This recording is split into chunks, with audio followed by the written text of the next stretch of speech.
You ready? My G, how are you, bro? Bruh, living. Living your best? I'm trying, bro. You know how it is right now. I'm trying. You guys are in first place right now. Yeah, bruh. That's the nice part. We got a good ass team. You're not liking A the way lot of good players. You're not like It's like a dope mix too, because you got like old dudes, young dudes, like all over the spectrum. Mm-hmm. So, and like the best part is the like older guys, like they let the young guys like have fun. You know, like there's no like It's the best. trolling. You know what I'm saying? Like they like let us do our thing. Yeah, you're all grown fucking men. I mean, if there's like probably a fine line. There's probably a fine line to this. Like, you know, if you feel like guys are taking advantage of the team, putting the team in the wrong spot. But Correct. you know, thank you, sir. You bring that over here. We're grown men, and if you can't be responsible for your actions, like Yeah. you need to make sure that you have somebody that can help you. Like that's the thing. Like, bro, when I was in college, my first piece of advice to any kid coming in was, you need to know if you're the kid that can go out and show up the next day and be on top of his stuff. And if you can, then I don't care what you do. But if you can't, you need to know that too.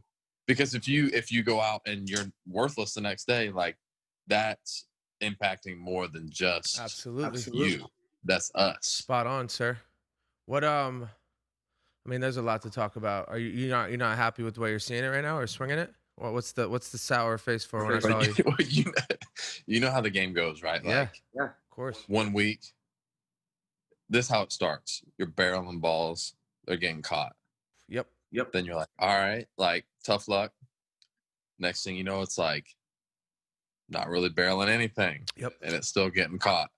And then it's like, oh my gosh, the ball, like it's invisible. Like, and it really, my dad always says this, and it's always spot on, and it's perfect for any sport, life, whatever. Like, you're never as far off as you seem.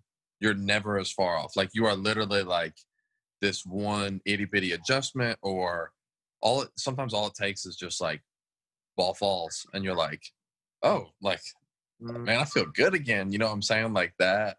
It's crazy how that works. And talking to Mal about it too, she's like, maybe part of it is just like you've been on the road. Like, obviously, we're not allowed to leave our hotel room. Yeah. Like, those four walls start closing in real fast. You know what I'm saying? So Absolutely, bro. there's a combo of it all. Absolutely, dude. It's With it.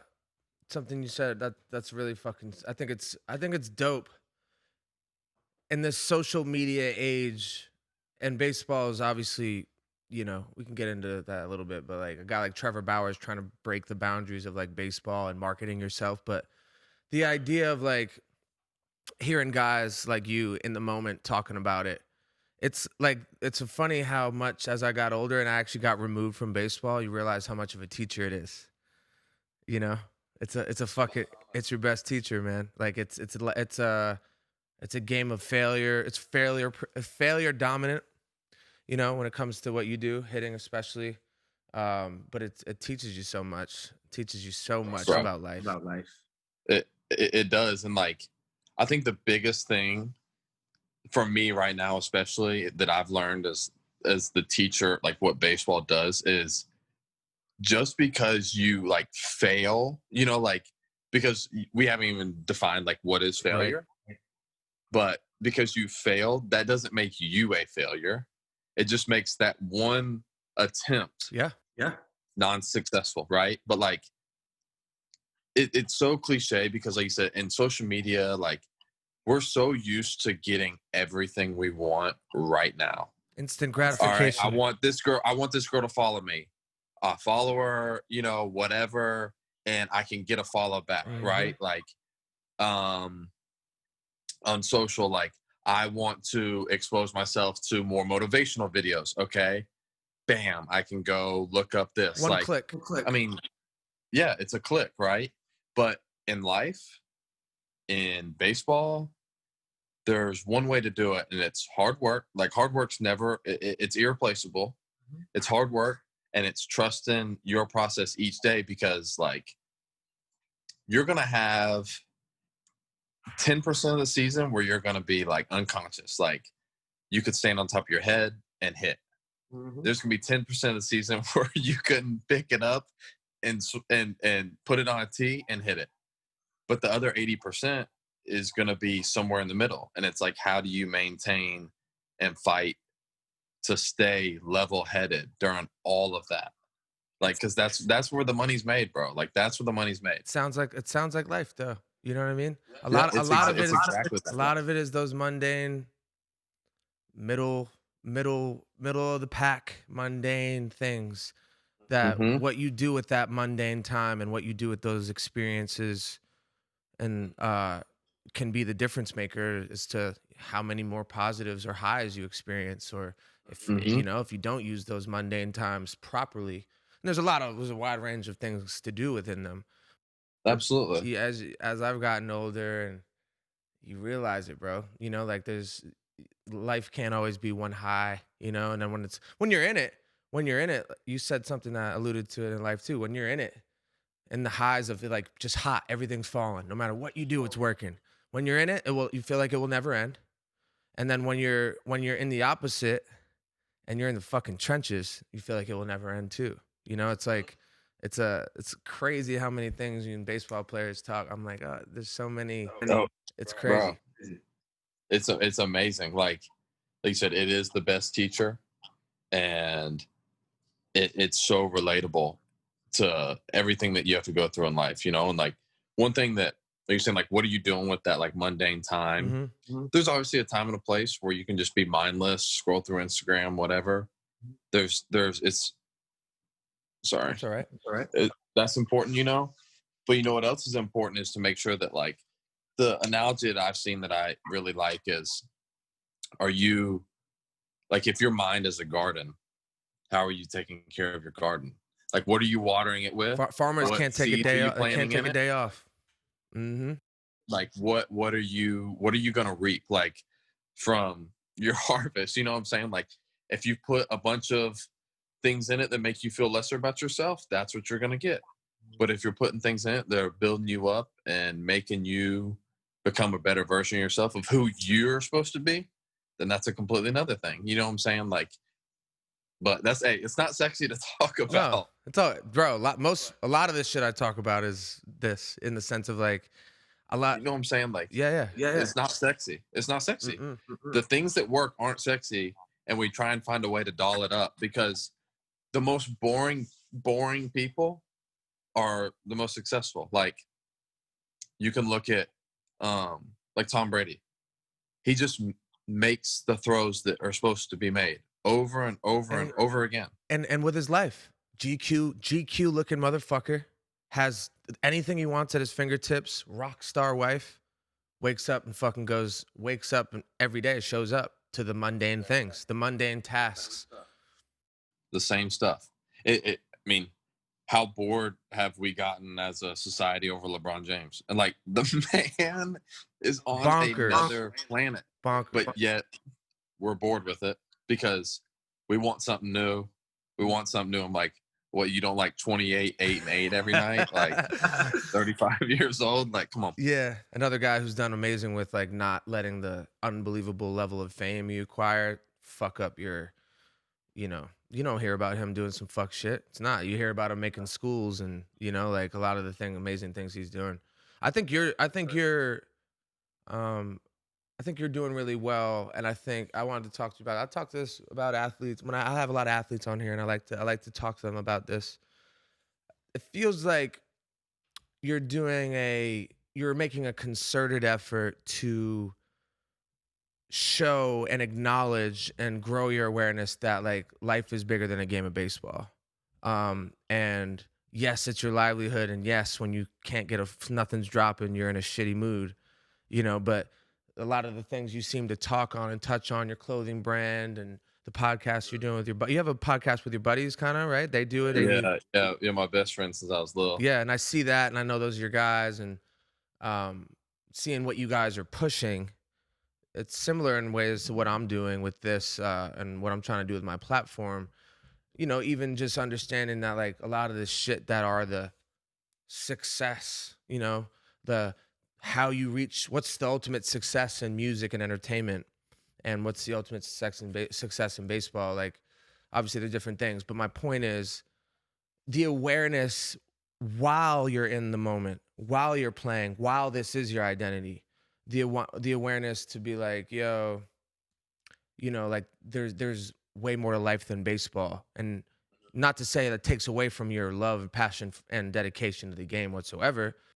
which is often confused by people. Often, often. I talk about sports fans all the time, and we probably don't want to go down this fucking. I think sports fans are like very delusional about their relationship to players that play for the fucking city that they live in.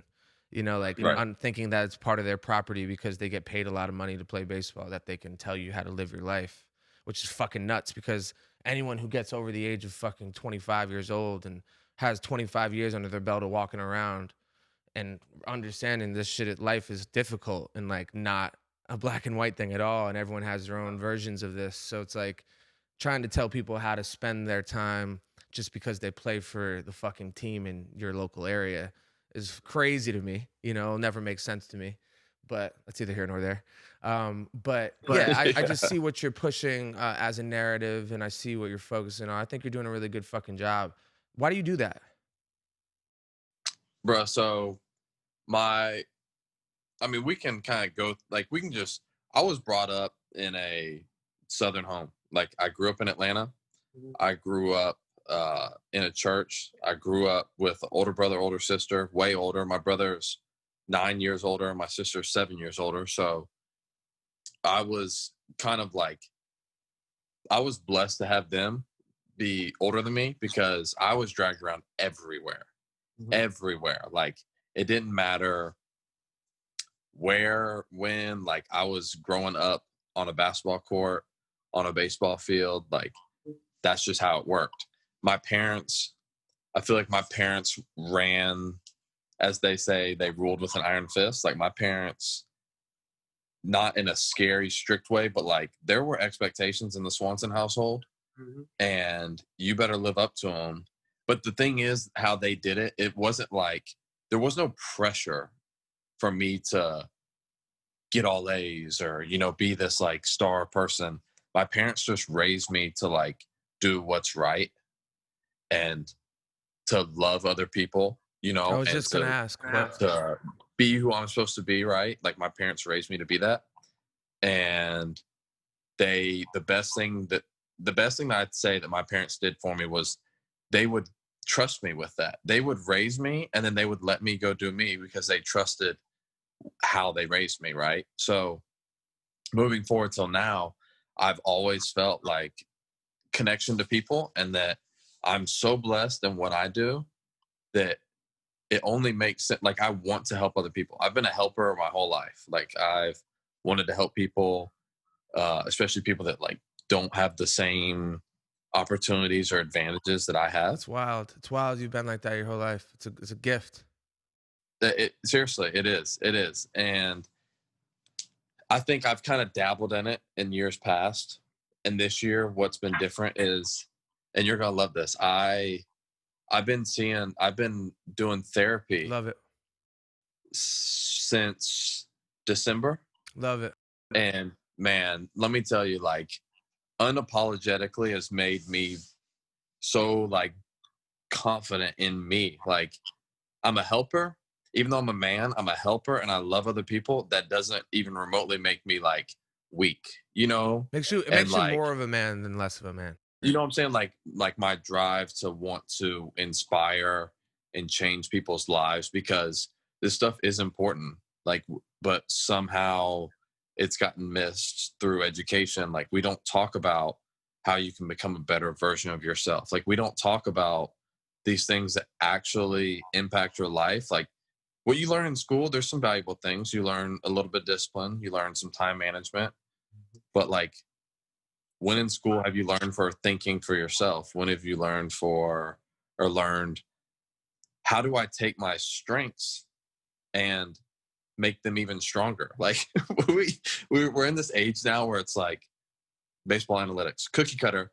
All right, you should throw this and do this because that's what's successful for everybody. Well, it's like, but why would I throw a four-seam fastball and a curveball when I have a really good sinker and a good changeup. Like, that doesn't make sense. But that's what we try and do. We try and put these square pegs and round holes for everybody. For everybody. The educational system was built upon a foundation that was geared towards programming workers.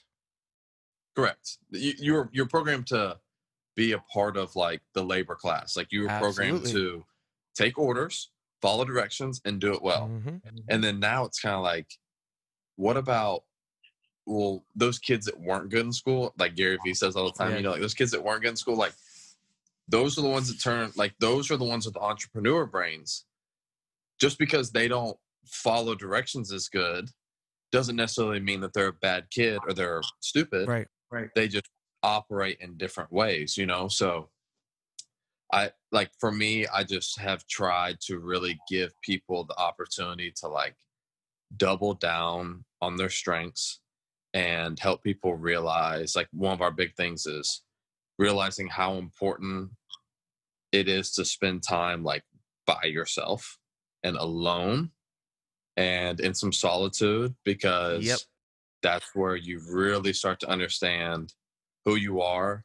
And the biggest saying that I have like owned up to the last few weeks especially is, how can you hold yourself accountable when you don't know who you are?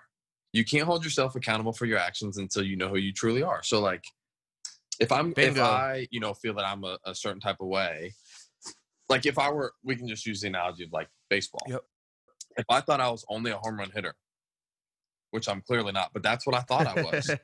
I'm up there trying to hit homers every time, and I'm hitting, 210, struggling, striking out a lot. And I'm like, but maybe I have 11 homers, right? It's like, oh, like I'm doing great. And they're like, that's not what kind of player you are. Like you are a gap to gap guy. And it's like, oh, well, I've been holding myself accountable to try to hit homers this whole time, but yet I'm actually better. Oh, fuck.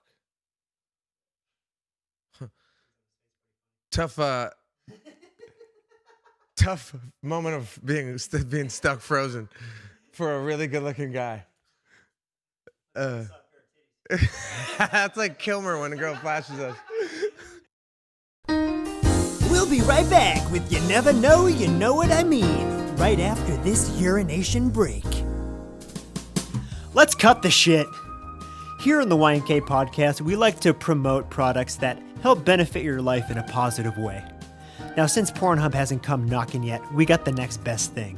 Our friends at Liquid IV are changing the game. John Kilmer here with a fantastic new product. Now, here at the Stevenson Ranch, our asses love to get pounded. Your ass might get drunk, but our asses get pounded. And after a night of ass pounding, we just get really dehydrated the next day. All that booze the next day just dehydrates your whole system. You wake up, you're peeing bright orange, you're not feeling your best self. Now here at Liquid IV, they are changing the game. They have these little, you can hear it, these little packets of powder here. You throw them into one bottle of water. They're called the hydration multipliers. What that means is you throw one of these bad Larrys right into a bottle of water. It is the equivalent hydration of 2 to 3 bottles of water. Now, when you're hungover as balls the next day, I can't stress how important this is. Now, our friends are running a very good offer today. If you use promo code YNK when you check out, you're going to get 25% off your entire order. So go to liquidiv.com, use promo code YNK, get 25% off your entire order. Tell them Steve sent you. It's really hard to hold yourself accountable if you don't know who you are. I fucking love this point. I really do. I mean, I'm sure I think you're a busy guy and you're in season, but just from following each other, you probably know like a lot of the undertone of what I try to talk about is like, at least in this last year, especially doing a podcast and shit, is just like circling that topic, circling that topic. Just like, dude, I just kind of like my story in a nutshell is like, dude, I was really good at baseball. I was doing really well. I got hurt, started this other thing right in the midst of like realizing that I wasn't as good at baseball. My arm wasn't working the same. And I just had this like immediate beginner's luck enough to get going and go down this path. Going through that and then coming out of it and like just being like, wait, who am I? Like I don't, like I never really had a second to like think about any of this. I just rock and roll, just went, didn't really give much thought to it. And I think that's a good thing to a certain extent. But what, to your point, I had a conversation with Mike Posner right before this a little while ago, and we talked about this, but just like establishing your values. Like, Right. if you, like, that's very much tied to who you are. Like, your values kind of more or less, if you write down your values, your true values, like that says a lot about you, and it's been a transformative process to have, for once in my life, evaluate and establish how I can improve my decisions. The idea of like, your idea of accountability, as far as like just knowing you can't be accountable for somebody, like something you don't even know you don't even know who you are, and I went through that, and the way you articulated that was amazing, because it's what it is, but it's also what I asked you why you do what you do, because you're an athlete and you don't really need to do anything. Actually, baseball would prefer you weren't doing other shit, but you do it anyway and I asked why, because it's of servitude, and you're of service. And the ironic part is most successful and happy people, it's because they're of service. And you learn that if you're giving and you're actually intending on just giving people whatever you can offer them, whatever it may be. Right. And that's like, I've always learned servant leadership. Like that's been a big thing of mine, especially when I got to school. It kind of like got defined for me finally, like servant leadership and giving to other people and being available to other people. And like, not everyone I know grew up in a church and like faith oriented like me, but for me, the greatest person that ever walked earth in Jesus, like he even says like, I didn't come for y'all to do this for me. Like I came to do this for y'all. Like I came to help y'all and serve y'all.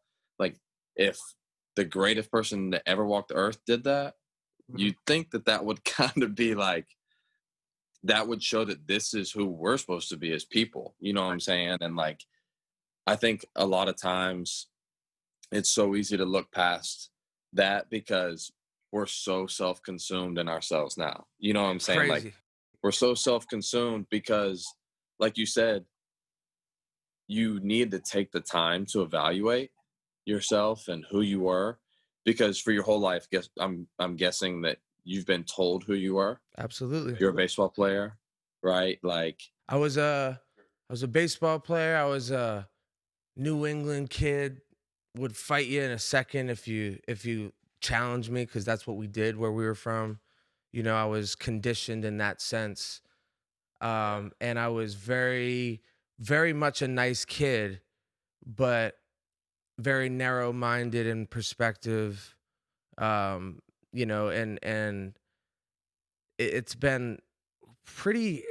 It's one of those things that I've tried to portray, and it only happens through experience. Like I had to like leave, like go, like I went to Duke, and I learned like, oh, like people act like a lot different down here, and like, and that, but I try to give that experiential, like I call it experiential wisdom. It's just like going through that and like I would have never known that was how I was looking in a very narrow-minded, living in a bubble if I didn't get out of it, I went from growing up in Atlanta,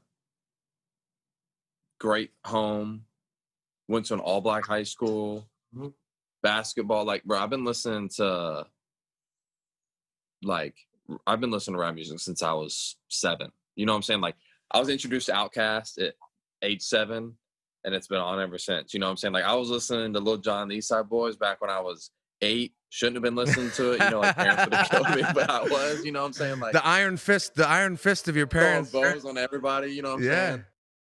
And then I go to Vandy and talk about a culture shock. Like I was kind of like, what is going on? Like, why does everyone seem kind of like uptight here? And like, wait, what do you mean you've never heard of this song? Like, who are you? You know what I mean? Like, Where'd what? you guys come from? What the fuck you guys doing? Yeah, exactly. That's Like, how I was at Duke. yeah, and so but like you said, that opens your eyes because you start to realize, like, yo, we come from everywhere, right? Like, every different kind of background. And the most important thing is, it doesn't matter where anyone comes from, what they think. That's not up to you. All that you can control is to love whoever is in front of you. You know what I'm saying? Like, love and treat them with respect, and life is grand. Yeah, bro, you're spot on. I love to. This is kind of when I have these podcasts, I'm reminded in like minute 2 of it why I'm aligned with these people. You know, like Bro, I was just, when you asked me to come on, because I keep up with your stuff and like your journey just and yours, and I'm like, man, like, that's so spot on, because these kind of things, like, that's why what we do on social media, because it's not exposed enough on social media. Like, we want to be that positive light for whoever. Yeah. Because nowadays a girl looks at themselves and says, like, I'm not pretty enough, or like, my ears are too big, like, because so and so's on Instagram who's got 2 million followers that they think is the coolest, most amazing person in the world, doesn't realize that that's not real. And like, we're just trying to like provide that light to people, like, nah, bro, like you are beautiful as the way you are, because that's how you were made I to love be. that you're saying that. I have written down in my notes what are things I wanted to talk about in the podcast, and it was I've said this amongst my guys, but like this era that we're in of the filters, and like, like every single girl, all the girls we know in LA, and I turned to my boys, I said this like months ago, I was just like, yo, every one of these girls, like, for most of their casual in and day out Instagram stories, they have filters that are all turned the way they look. Right. And, these are already beautiful girls. And like, it's kind of, and then you see it in person, and we'll be like having a party here like late, and there's a bunch of, very pretty girls or whatever. But a lot of them, like, you could tell that they're like getting work. Like, everyone's kind of starting to look the same, only because like these are wealthy girls, and they spend money on their appearance because they have to. And this is their rationalization is like, look, this is my industry. This is how, and it's very valid, because I know girls making absurd amount of money for how hot they are. So there's this unbelievable like standard, but like they don't even realize that like they're being like really, really programmed by this and manipulated, and like there's validity to the root of what they're saying, but from how you're like your worst critic, like from an outside perspective, like I found them more attractive before the work. I found them more attractive without the filter, and I've like I would like DM them in the sweatpants. Like, yeah. I'm saying, and it's something I've actually, one of the girls I follow like was going off about this and saying it, and I was like, yo, I was going to talk about this on my podcast, so you brought it up. But it's something that is bad. It's very, very bad for a multitude of reasons, but there's also like a huge ripple effect of this. Like, these girls have tons of followers, and like, yeah, 50% of them or maybe more are horny guys that think they're hot. But there's also like a generation of girls who are looking to them as the standard. That's what they should be. Like, that's what they should become. Bro, I'm the same way, because like like back in college, you find all these hot girls on Instagram. You're like, where are these girls? Like, I never run into these girls, because guess what, bro? They don't exist, because whatever they're putting out there, like, ain't real. know. You know what I'm saying? Like, This Facetune shit, bro. I've seen behind the curtain in LA. Like, whoa. You know what I'm saying? Yeah, like, it ain't real. And they said there's such a ripple effect, because now, and I can't be the one to like speak and judge, because I don't know, but that lifestyle is now become the role model lifestyle for, absolutely young women across the world. And it's like, man, I just don't know. Like, that ain't it. You know what I'm saying? Like, even guys are like, oh, all natural, and they're like got like a 40 pack, you know what I'm saying? Like crazy ripped. And I'm like, even if I were to compare myself to a professional athlete or something like that, I'm like, yo, I don't even look remotely as good as that person. But it's like, that's not the point, because that's not realistic. Like, that's not real. That is not real. But yet you see it so much that, like you said, you become programmed that that's normal. And whatever you are is lesser. And you could make the argument that no, they have those filters too. They're aware of what they do. They're very, everyone, like, they obviously start using the filters, and it makes them look more like supermodels. They're literally called like cute supermodel filter, like, and the point is, it roots in you like an unhappiness or a discontent for what you look like. Like, oh, if I only had bigger lips and like a fuller, and like, dude, I'm victim of it too. Like, I look at you, there's all like other artists and how they look or how they, like there's influences all over the place, even if you're not trying to be influenced, but it's more about what it does to you on a personal level, and it's like, man, obviously a lot of the values that are just brought in our forefront in our society are like, and dude, these were values that, like, I had some of these values. Like, I didn't, this is just a recent like transformation. I've always had undertones of a lot of this, but like there was a lot of my decisions being driven by very egomaniacal values, like, Yo, I mean, ego's the enemy, right? Like, and that's why to me, when you really take that time to dive into like who you are, that like only till then will you actually be able to discover absolutely these things that we're discussing. You know what I'm saying? Because like you said, for so long, and you want, like we talked about the identity stuff, you're told who you are, this and that, and next thing you know, you've lived 20 years of your life thinking you're somebody, but you're really not that person. Like, you're really not. And it's a shame. And you see it happen to athletes all the time, because I'm an athlete. They get out, don't know what to do, where to go, and lose all their money because they don't know how to live a life away from sport. exactly. And what accompanies it. Right. And so, like, that's why it's important to understand, like, if this game were to be taken away from me tomorrow, trust me, I would be devastated, right? Like, no one's going to sit here and say I wouldn't be devastated. But at the end of the day, like, what am I anchored to? And is it going to be something that's not wavering ever? Or is it something that, I can go 0 for 6 with 3 punch outs like I did tonight? Everyone on the team had a hit, not me. It's like, that happens. And if I'm going to wrap it up in that, I'm only going to live like this. I'm only going to live up and down. And that's not who we want to be. Like, you played baseball. Like, you don't want to be the happy hit guy who's only in a good mood when they get a hit and ain't shit when they don't. Like, that's not who you want to be. Absolutely.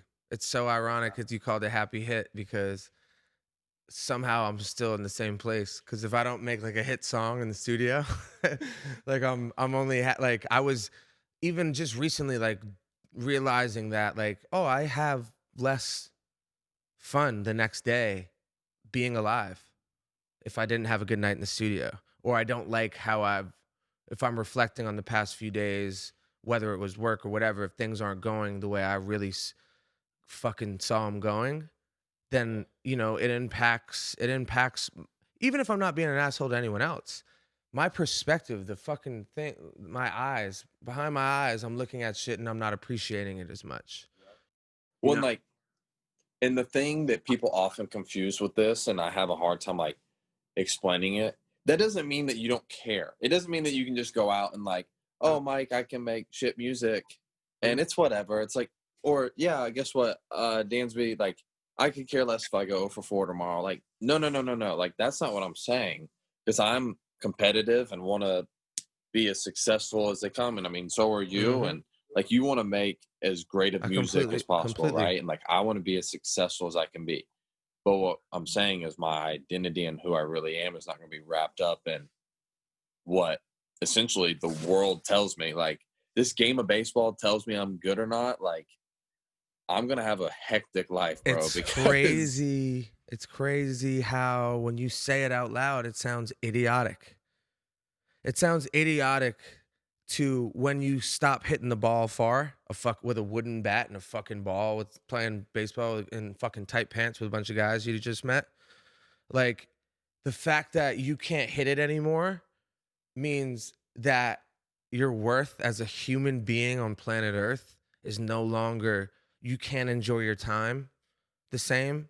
Or even like, if I can't make a fucking song that is unbelievably moving and just well done, that you, yeah, exactly, that you lose your place in society. Now, when you look at yourself in the mirror, you're not happy about who you see. But really, the only thing that changed is you can't fucking hit a baseball anymore at the highest level in the fucking world. and that's perspective. And that it all wraps back to like, that's why you gotta spend some time by yourself, bro. Because if you don't, life will speed up on you real quick. Yeah. You know what I'm saying? But if you do, like, you can kind of like recenter yourself, you know, like the meditation piece. So Are you a I told you meditator? about therapy. I do this stuff called brain spotting. I don't know if you've ever heard of it. Brain spotting? I don't think so. Yeah. So I'm gonna explain it. So I got hooked up with this guy, my therapist, through a good friend of mine that actually works at Uninterrupted out in LA. Yeah.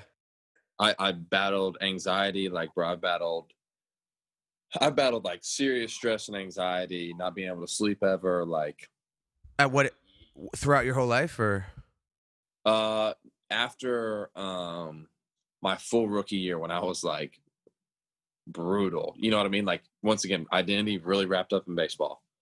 Like, I'm talking like going in the off season, couldn't really eat, couldn't sleep, Wow. like incredibly unhealthy lifestyle, right? So it comes and goes in waves, you know, for the next couple of years. Get hooked up with this therapist, and we do this stuff called brain spotting. And what it is you put headphones in, and it's called bilateral music.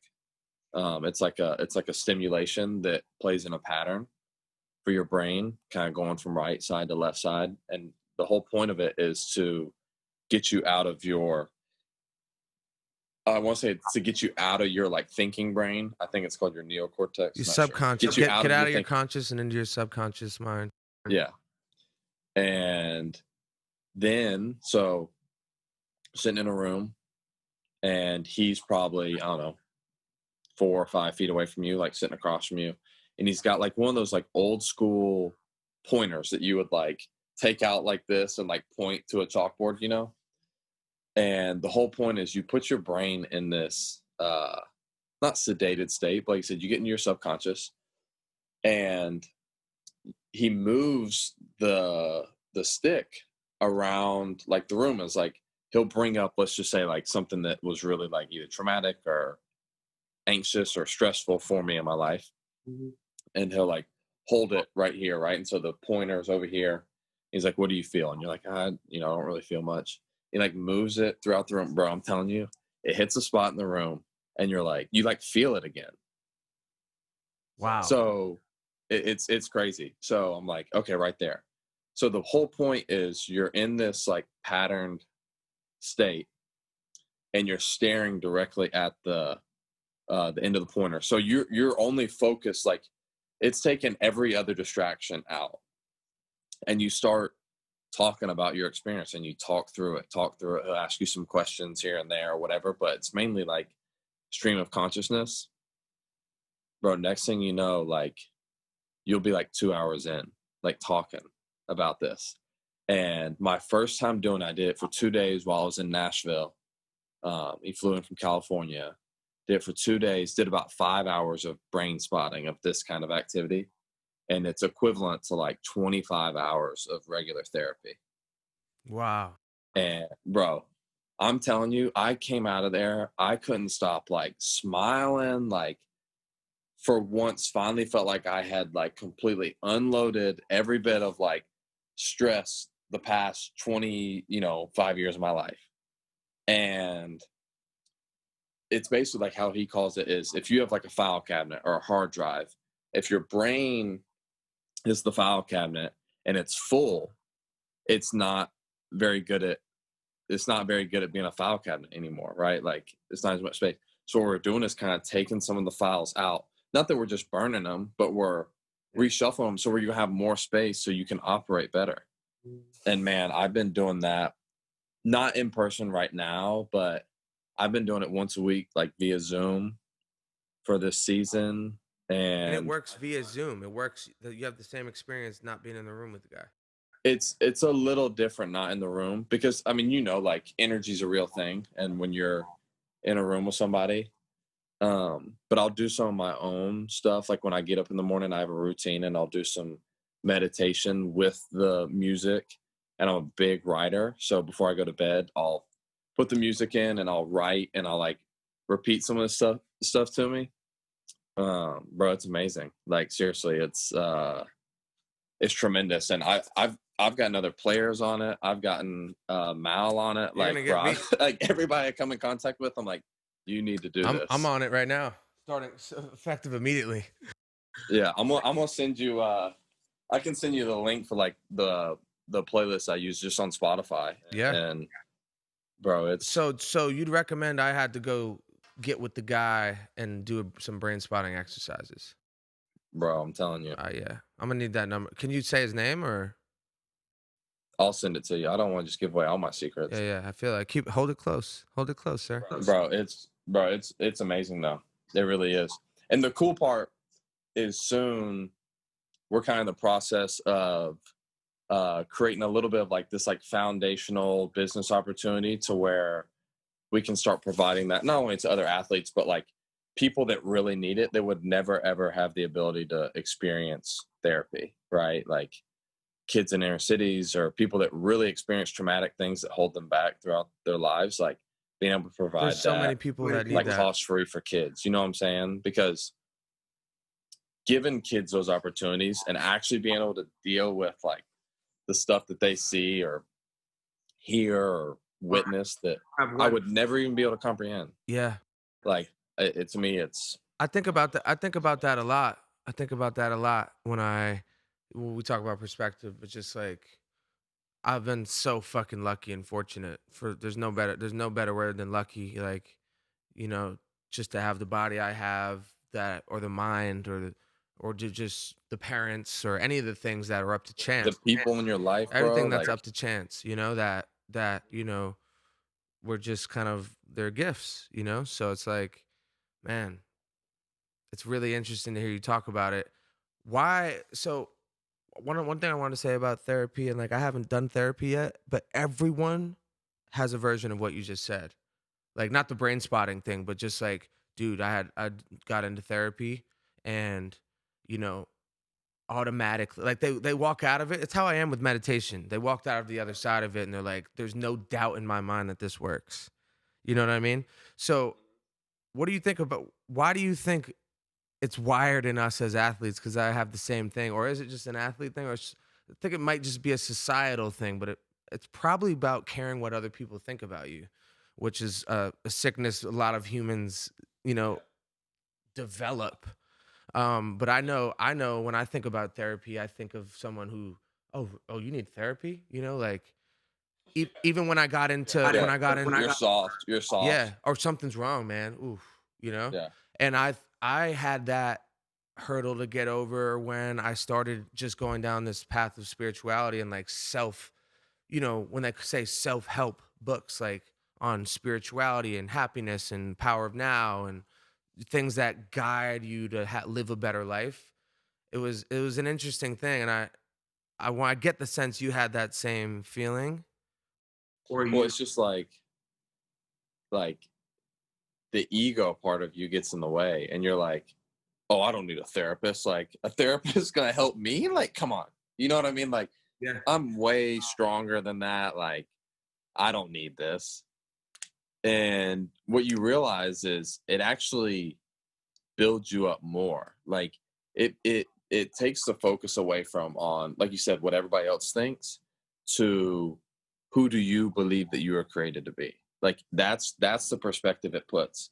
And like for me, like I talked about, like my anchor, is faith based.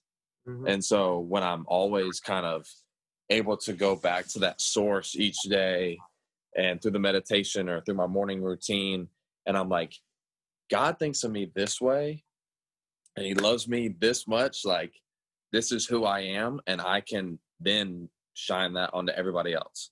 And Mhm. like that's the goal, right? Every day for me. Mhm. And the extra with the baseball comes with it.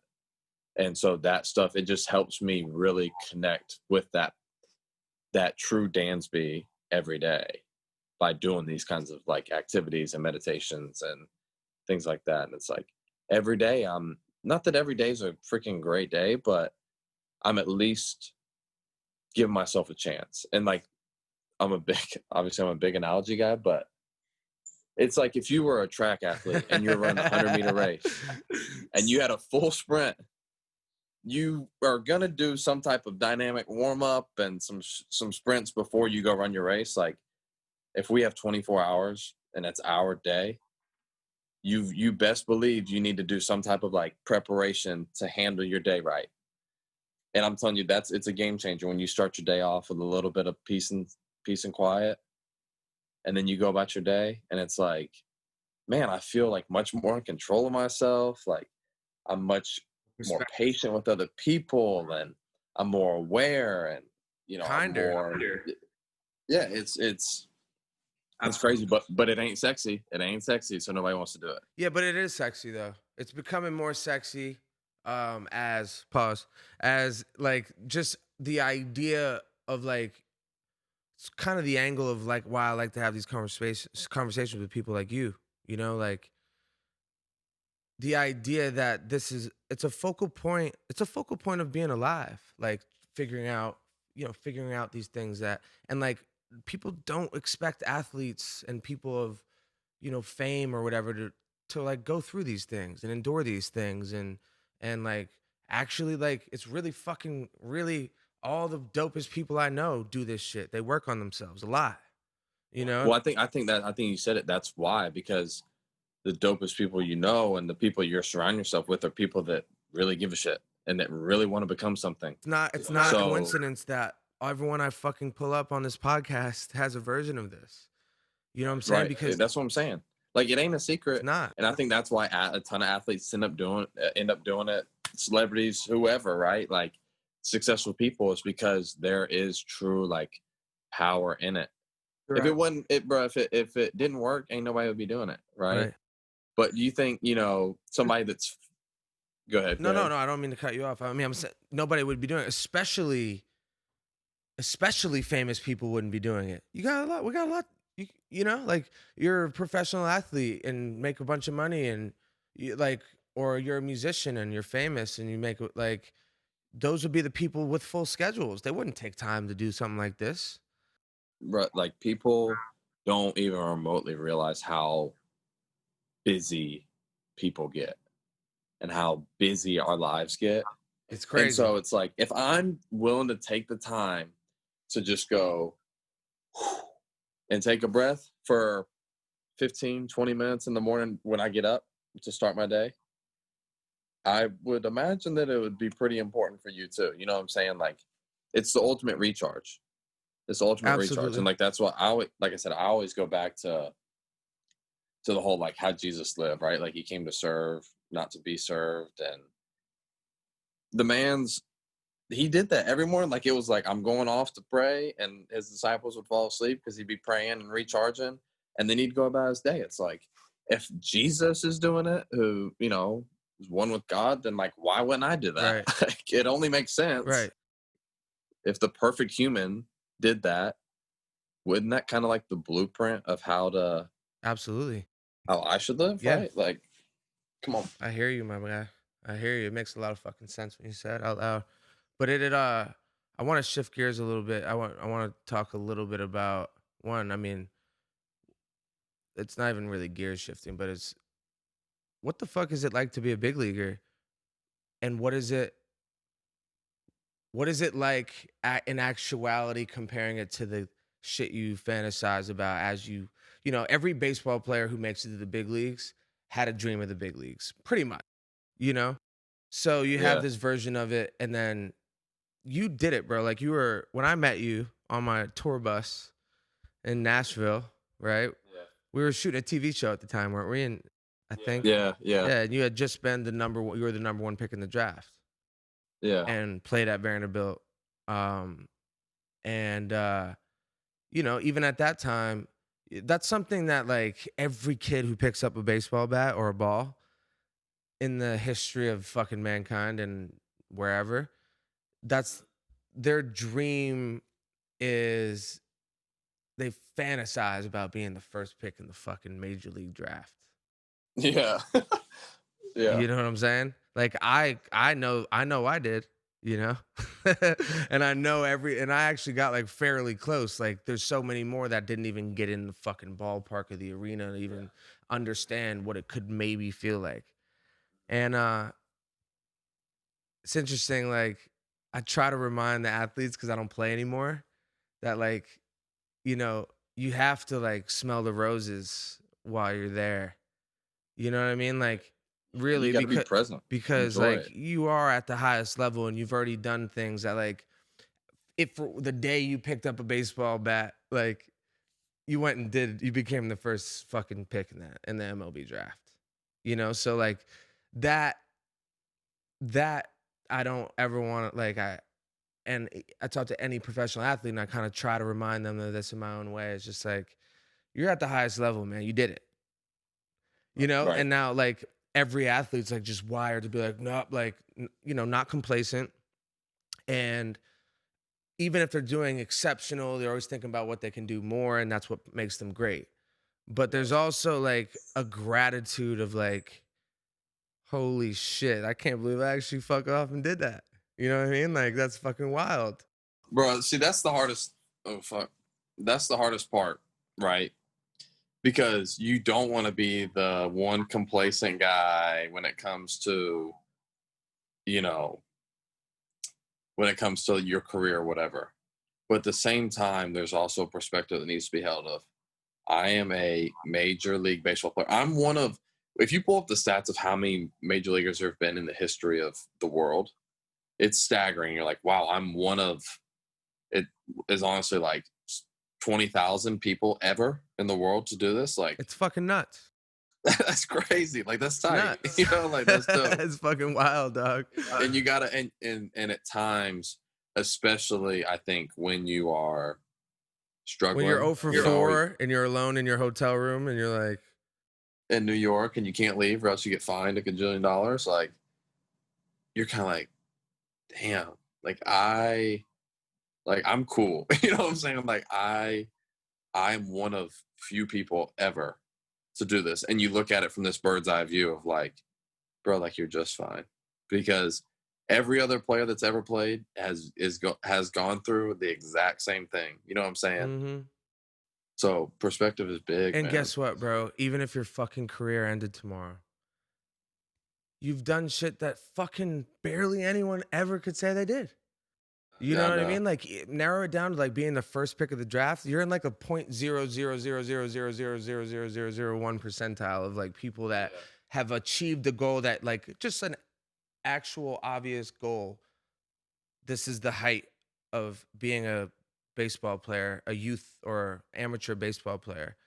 The ultimate goal at that time is to be the first pick of the draft. And then the ultimate goal is to be a big leaguer. And then the ultimate goal is to be an all-star. And then the ultimate goal is to be a fucking Hall of Famer. So it's those steps. But it's like once you get past first pick of the draft and into the big leagues, you're already in the most minuscule percentile of people that ever exist as humans. You know, so it's... Well, bro, it's so funny that you say that because I actually did so I went back to school this summer virtually during like all the quarantine stuff. And I was in a what was the class called? Wow. It was sports, culture, and society, right? And it was actually really interesting because it dives into a lot of just like human history and like anthropology, you know, and stuff. And we had to do like a final project, and I did mine on why athletes get looked at negatively during like labor disputes, whether it's like CBA agreements or whether it's free agency. Yep. And what you just said, people often forget is the reason athletes feel that they are owed their money is because they feel that their value can get devalued at times, because we are, like you said, it's not even the 1% of the world. It's like the 0.0001% of the world. And it's like, that is why. And people often forget that. Even us, like we forget that too. But it was actually interesting, like talking to teammates and diving into why you think that is, you know? And Yeah. but like I said, it's perspective, bro. It's all perspective. What's it like? I mean, you're in the most probably historic baseball season of all time. You're playing in front of, it's like a fucking Black Mirror episode. You're playing in front of cardboard cutouts and fake crowd noise. Are they not dubbing the crowd noise in the stadium, or are they? No, there's it's fake crowd noise. So you can hear it while you're playing. Yeah, like what y'all hear is pretty much what we I hear. heard the NBA. That's what I assumed, but then I heard the bubble in the NBA because I talked to a kid in the bubble on this podcast a few episodes ago, and he was saying it's not in there. The crowd noise. Yeah, it's just like quiet. Or the NFL. Was it the NFL? The NFL. Because so like it's very fucking, it's just quiet and weird, you know. But I wanted to ask you, how does this compare to other like how impacted are you guys out there? Bro, let me tell you this, and it has no. We all appreciate the fans. Like, I don't think that's not even like being politically correct. Like, every athlete appreciates fans. We appreciate people that show up to the games that are loyal and supportive of, you know, our team and our best effort, right? Mm-hmm. But the most interesting part about this season is that it's purely the game of baseball. There is nothing else to it. There's no fans. There's no home field advantage, other than, I mean, being maybe more familiar with playing on a certain surface or whatever. But it is purely the game of baseball. It's the Atlanta Braves versus right now the New York Mets. Like, it is strictly that. That's it. And it's so, bro, it's almost peaceful, because it goes back to T-ball days. It goes back to fall scrimmages when, you know, when you were at Duke, I was at Vandy, like fall scrimmages, and all you're doing is talking shit to each other, like, and just having fun with it, but you're just like talking shit and just playing the game for the game. Crazy. And like that to me, and I feel like that's something that early on I had to challenge myself with, that perspective of, I don't play this game for the fans. Right. Doesn't mean I don't appreciate them, but I don't play for the fans. I play to be great in my own right. Right. And I kind of had to challenge myself with that early, of like, this is going to be different. But guess what? It doesn't matter if it's game 1 of spring training or, you know, game 7 of the World Series. Like, I still do the same things every day. Like, I prepare the same way every day in every game. Mm-hmm. So just like really flipping that switch on of, doesn't matter. Bottom 9th, doesn't matter.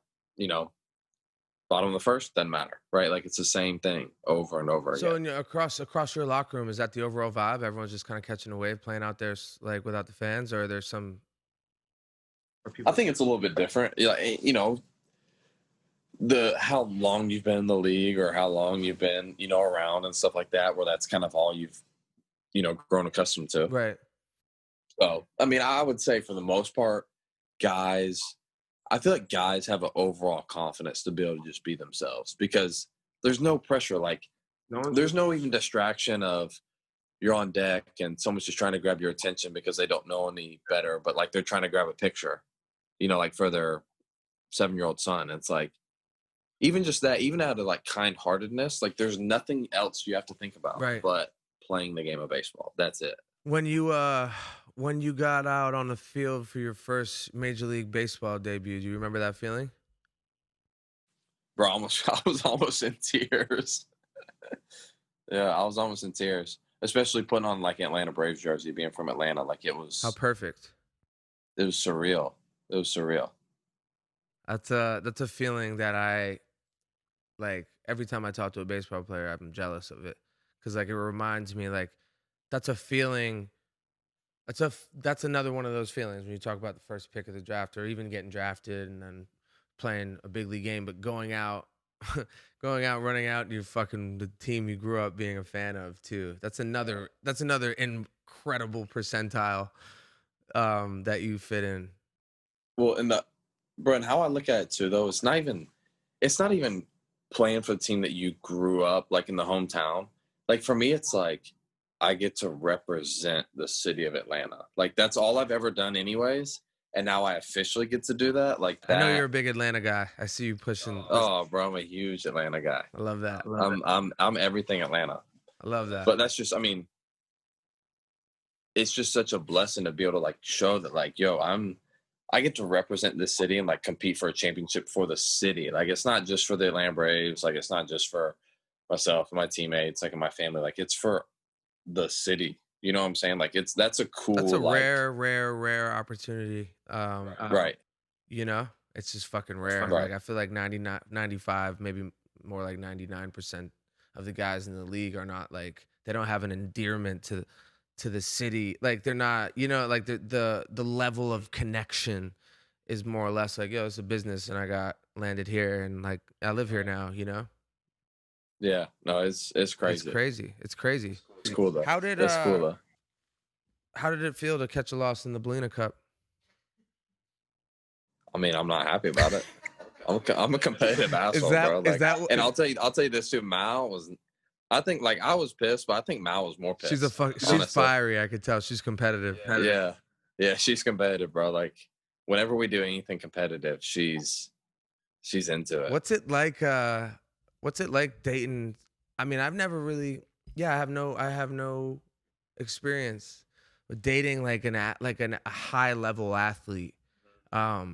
There's probably tons of synergy, you know, in regards to just like, you know, how the relatability, right? Like, the experience. That's the thing. It's the time, it's the commitment, it's the schedule that is naturally ingrained in her. So it's like we completely understand each other when it comes to time and scheduling, which I feel like is always the biggest concern for any athlete when you start to date a girl, right? Like she doesn't understand my time, or like I'm at the field for, you know, like, bro, you're at the field for 8 hours a day. Like I got to the field today about 3:30 and I texted you around like 11:15 that I was leaving. Yeah. Like it's a normal work day, but it's different hours. Yeah. And there's time too, like we were talking on the phone. She's like kind of just asking about like my routine, if I've been doing the same. Cause even when we're in Atlanta together, it's like, hey, I know we want to spend some time together, but I got to do some of my like game planning, you know, like I got to do some of my like video work or whatever at the house before I go. Right. She's like, yeah, like no problem. Like it's just the understanding that makes things really easy.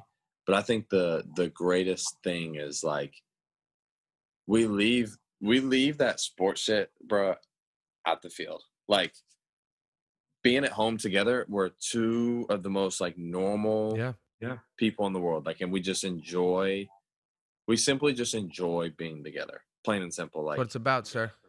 Just being able to be together, because people have this like misconception. This once again goes back to the social media. They're like, our relationship is not always exciting. Like it's not always amazing and exciting. There's plenty of nights where I come home and she's like already asleep. You know, like I come home and she's already asleep, or come home and we just sit on the couch, don't really say too much, but just like be together. If you and that's why people talk about like marry your best friend, because you never get bored with your best friend, and if you are bored, you just enjoy being together. Exactly. And that's exactly that's exactly. That's amazing. When are you gonna tie the knot? Maybe we can have a special podcast episode when that happens. Why not do it over a game of casual virtual beer pong? yeah. I actually have. He said she's on the line right now. Like hold your shot. I got a question to ask somebody. Yeah, love that, man. No, but I mean, we've definitely. I'm fucking with you. You don't have to answer it. We've definitely thought it. It's crazy too, though, because she's young. You know what I'm saying? Like I'm 26, she's 22. Yeah, but that's the beauty of it too, because she, just like me, had to kind of grow up quicker than everybody else she's around. You know what I'm saying? And she's one of the best fucking. For those who don't know, it's how do you say her last name?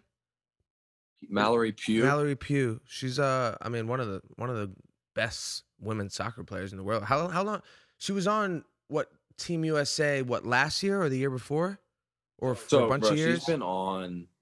She's been on like the national team since she was 17. That's insane. Since she's like trying to like learn, you know, algebra, and also like she's the youngest. I'm pretty sure she's the youngest girl in U.S. history to score in the Olympics, which is crazy. Wow, it's crazy. It's crazy. Like, you imagine like how much pressure was put on me to be like 1-1. You know, imagine being on the global stage when you're a junior in high school. Wild. And to just see like who she is, who she's become, and how level-headed she remains is like truly like mind-blowing. It's inspirational, honestly. Like, she pulls the best out of me and obviously a lot of things, but just the fact that like she still cares about who she is as a human and has been on the global stage since she was 17, like that's rare. That's what it's about, sir. That's you guys rare. are like a fucking ad for marriage. Like these are all the things like that. Like, he's spot on. It's like what it's about, though. You know what I mean? Yeah, I need to open my journal and find some more notes. Like, all right, what am I gonna say next? No, hey, you don't have to rehearse the truth, man. It just comes out easy. That's facts, though. That's facts. You don't have to. It just is what it is. I could tell you guys have a crazy bond. I could tell how pissed off and disappointed she was in you that you didn't lead her to championship in the Bellina Cup. Bro, be like, she'd miss one, and then I'd go up there and be like, all right, and I'd miss one. She'd be like, Dansby, come on, figure it out. What do you mean? Carry like, us. Yeah. Yeah, like, but even though that first game she was kind of balling, like the first round, she was. No, she played well. She played well. I knew you guys were going to be contenders. I had you guys sleepy contenders. I had you guys circled on the whiteboard. You're like throwing darts at us, like I'm gonna kill these people next. Like, who ended up knocking you out? Billy Madison. Who ended up knocking you out? Bauer. Bauer's an interesting fucking guy. Are you seeing his shit that he's doing like on the internet and like he's kind of like trolling the league? Yes and no. I mean, I don't like. I think it's hard not to see it, but I'm not like you don't really give a fuck. Up with it. Yeah. You know what I'm saying? Like, I'm not. Yeah. Looking for it. Is that a general mood of the players? I would imagine. Like, it's hard for you to say. Put it this way. Yeah, like no one ever really talks about it, so I don't know if that like gives you an answer or what. But like, right. I mean, but the thing is too, like, he's doing him. So absolutely, he is. He's doing him, and good for him. Like, I would rather him be him and do his own thing than try and, you know, because he'd probably be miserable if he couldn't. Right. So, yeah, let him do him. Like, I got no problems with that. That's an easy. I got this saying, the ball don't lie, but like that's an easy thing. Like, ball don't lie is a beer pong term, but it's a life thing too. It's just like you might argue, you might be drunk and argue like and forget like, yo, we hit that cup or we didn't, or should we redo it? You can't agree. The ball don't lie. Ball don't lie. We find peace and solace in that. Hey man, that's like ninth grade like PE pickup too. Like, I didn't foul you. All right, bet. Ball don't lie. Ball don't lie. Ball don't lie. You brick a shot. All right, we'll bet you didn't. Exactly. You didn't foul me. Exactly. So it's one of those things, even in life, like the thing where you're supposed to be when you get to a place where you feel like you understand. We talk going back to the accountability, and we'll end here because I know it's fucking late for you. When you arrive at the place where you feel like, hey, look, I'm doing the best I can. I'm where I'm supposed to be. The ball don't lie. I'm going to put the work. I'm going to show up every day. And you could find peace in that. You know, it's what I've been able to establish just in my day to day. I used to be a very hectic minded person. I adopted meditation. I adopted spirituality, you know, and grew my perspective, but I'm in that position now. I don't need external validation anymore the way I used to, you know? Yeah, and I think people need to hear this too. Like, you used to be hectic minded. When you started meditation, I guarantee it was not easy, was it? Like you sit there for 5 minutes, you're like, what has it been, like 2 hours? It's like, nah, it's been 5 minutes. Yeah. It's And you start building that up, bro. It's like a muscle. You start building it up, building it up. Absolutely. And I will say, I don't even like, dude, I know I preach about how important meditation is. And there's days, at least once a week, almost once a week, I miss a day because I'm hectic minded and there's shit right when I wake up to. And I'm like, yo, I'll meditate later. And I don't. So I try to tell everyone at home listening, it doesn't matter what the fuck you think about your mind or how you're seeing things. There's so much value in the time you spend with yourself. And I think that's like an undertone of this entire episode. And we can end it here. Um, it's not cheesy or whack or weak to be like constantly working on yourself, working towards a higher version of yourself. And no matter Yeah, what, well, go ahead. no, I'm just like, you know, in Coach Carter, when he asked Cruz, he's like, yo, what's your deepest fear, young man? And he's like, finally answers him. He's like, you know, our deepest fear is not that we're inadequate, but that's we're powerful beyond measure. Like the rest of that quote, people should go look that up. But it's like, what it basically says is, who are you to like be so like almost cowardly to not shine your light because you're scared of what other people would think, or scared how other people would see themselves because of your light? Bro, shine that shit. Like shine it, because if you're not shining that light that you were given, then the world is missing something. Like plain and simple. If everyone were to be that, obviously we'd be in a utopia, right? But the world, if you were designed to be something and you're not doing it, then the world is missing it. Mm-hmm. So it's almost like, let me take that upon myself to be that. And that's why I try and just leave people with, bro. It's like if you were meant to be funny, like, bro, be funny. Like you don't, like, that's who you are. And that's what the world needs, because that's why you were made that way. You're spot on, sir. Spot on. Couldn't have said it better myself. I appreciate you. This has to be something we continue to do. I think you just have a lot of cool things to say. You let me know. But these conversations are what keep me going too, because these, like, this is what I do. Like, I love talking about this stuff. Are you lonely out there? Whenever you want to do it again, bro. Are you lonely out there? Say what? I said, are you lonely out there on the road right now? I know it's a weird season. Bro, we had an off day yesterday. We weren't allowed to leave the room because of like New York City ordinances, you know? So I sat in my room for, I mean, I hate to use this term, but like, it almost felt like I was just like caged in, bro. Like I was just, there's 4 walls here. I mean, granted, it's a nice room, but right. There's no option for me to do anything. Right. So it is what it is. I get to go home in a couple days. Yeah, lean into this for someone who values the alone time. Just lean into the solitude, sir. Keep doing it. Amen. Keep swinging it. Keep taking hacks. Who gives a fuck? Hey, bro, amen. What you got to be scared of? Who gives a fuck? Swing hard and you're already in there. Just fucking enjoy it. Take a whack. Yeah. You know? Bro, I appreciate you. Appreciate you, man. Let's do this again. Thanks for hitting me up about it. Of course, man. I'm proud of you. I don't follow baseball a ton, honestly. I don't. I see your name trending a lot, and I always click and I smile when I see this for a good, hitting a walk-off home run or doing. See like my hair everywhere. Yeah. And I'm like, doing some shit. Enjoy yourself, man. You're at the peak of, what you do.